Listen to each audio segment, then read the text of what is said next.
BNP যদি বেশি বাড়াবাড়ি করলে আবার জেলে পাঠিয়ে দেবো। বেশি বাড়াবাড়ি করলে আবারও কিন্তু সেই মুক্ত হওয়ার ব্যবস্থা করা হবে।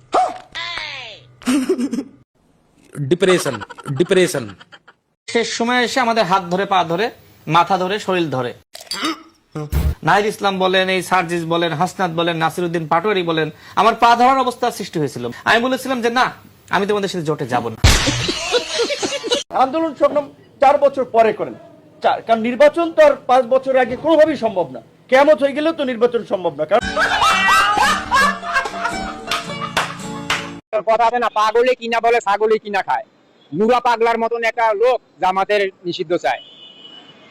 এই হাতে গোড়া গেল তো পিঁপড়া বলে কত জল। নুরা পাগলার সেই অবস্থা। পিঙ্কিশ কালারটা এর জন্য দেওয়া হয়েছে, দূর থেকে যাতে দেখে মনে হয় ওটা লেডিস। ভাই তো আমরা যখন ট্রেনিং করতাম, ট্রেনিং এর সময় বলতো এই ফাজলামি করে জানালার পাশে দিয়ে বলতাম, উস্তাদ মহিলা ড্রাইভার আছে, সাবধানে যাইয়েন, চাপ দিয়েন না। 30 বছরে তো দুটো পরিবার এই দেশকে নিয়ে পুতুল খেলা খেলেছেন। এই দুই পরিবারের হাত থেকে অবশ্যই এই দেশকে মুক্ত করতে হবে, এই দেশের রাজনীতিকে মুক্ত করতে হবে। জামাত এবং এনসিপি জোট শীঘ্রই ভ্যানিশ হবে। আমার কাছে মনে হচ্ছে তাদের এই বক্তব্যগুলো দেখে। যখন তখন যা খুশি তা গাঁজাখুরি গল্প করে। এই যে গাঁজাখুরি গল্প উনি করেন, উনি গাঁজাখুরি গল্পের পক্ষে কোনো প্রমাণ হাজির করতে পারে না।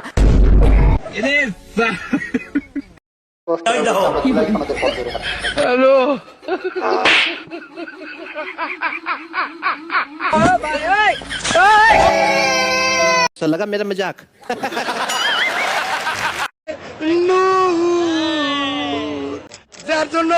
যার মায়ের জন্য আমি কিডনি দিতে চাইলাম, যার দল 30 বছরের মতো করলাম, সে আমাকে চিনে না। সে চিনে নূর, সে চিনে রাশেদ খান, সে চিনে ভণ্ড, সে চিনে হাসিনার ওই মা ডাকা ফুলাহান। হাসিনার মা ডাকা ফুলাহান হাতে চিনে।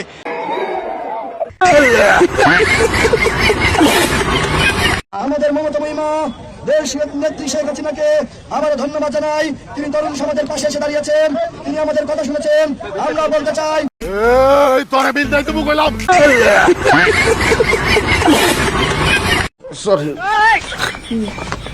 কি হলো ভুল করে আলছি।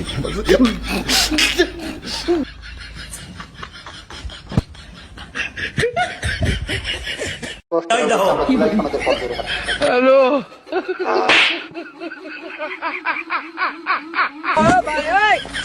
बाप रे। हे प्रभु, हे प्रभु, हे हरि राम कृष्ण जगन्नाथ प्रेमानंद, ये क्या हुआ? गलाव में पानी आ गया।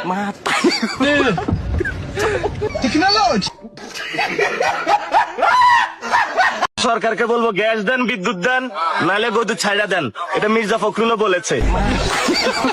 এলপিজি তো হলো 70 টাকা করে বাড়াইছে। আজকে শুনলাম নাকি বসুন্ধরাকে ব্ল্যাঙ্ক চেক দেওয়ার জন্য এনার্জি সেক্টর দিয়ে দিচ্ছে। জনাব তারেক রহমানের মালিকানা বাংলাদেশ না, এটা জনগণের। ইচ্ছা করলে ওই জনগণের পকেটের টাকা গিয়ে বসুন্ধরাকে দিতে পারবেন। আরো প্রত্যেক ওয়াক্তে 10 রাকাত করে সুন্নত এবং নফল নামাজ পড়ে আল্লাহর কাছে শুকরিয়া আদায় করা দরকার। কারণ আজকে তারা বিরোধী দল, তারা গত এই 10 বছরে তাদের নামে এক জায়গায় দাঁড়াইতেও পারে নাই। মাথায় নষ্ট মামা।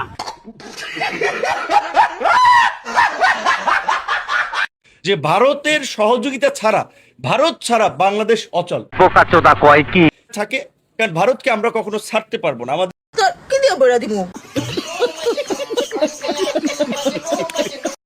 একটা দলে পুরা 99% লোকই চাঁদাবাজ থাকলেই আপনি পুরো সেই দলটাকেই তো চাঁদাবাজ বলতে পারেন না।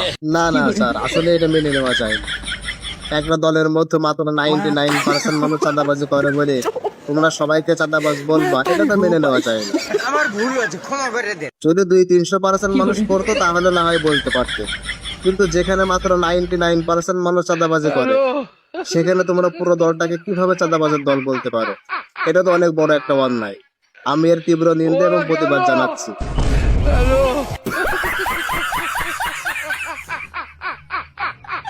তিনি জুলাইয়ে নিজে ছিলেন না এবং তার দলের নেতাকর্মীরা বলতেছে যে পুলিশ দেখলে পিছে দৌড়ায়, মিডিয়া দেখলে সামনে। মির্জা ফখরুল ইসলাম আলমগীর সাহেব কখন মুক্তিযুদ্ধ করেছিল, আমি সেই প্রশ্ন রাখতে চাই। মুক্তিযুদ্ধের পরে তো উনি কিছুদিন আত্মগোপনে ছিলেন, ওনার বাবা সহ। উনি তো মুক্তিযুদ্ধ করেন নাই। কদিন আগে বরং মির্জা ফখরুল ইসলাম আলমগীর সাহেব বলেছেন পাকিস্তানেই ভালো ছিল। যেই দলের মহাসচিব পাকিস্তানেই ভালো ছিল বলে, সেই দল বাংলাদেশের স্বাধীনতা সার্বভৌমত্বে কতটুকু বিশ্বাস করে সেটা নিয়েই তো প্রশ্ন থেকে যায়। কারণ তার দল তাকে শোকজ করেনি বা শপথ থেকে বাদ দেয়নি। সুতরাং মির্জা ফখরুল ইসলাম আলমগীর সাহেবরা বাংলাদেশে কতটুকু বিশ্বাস করে সেটি হচ্ছে প্রশ্ন।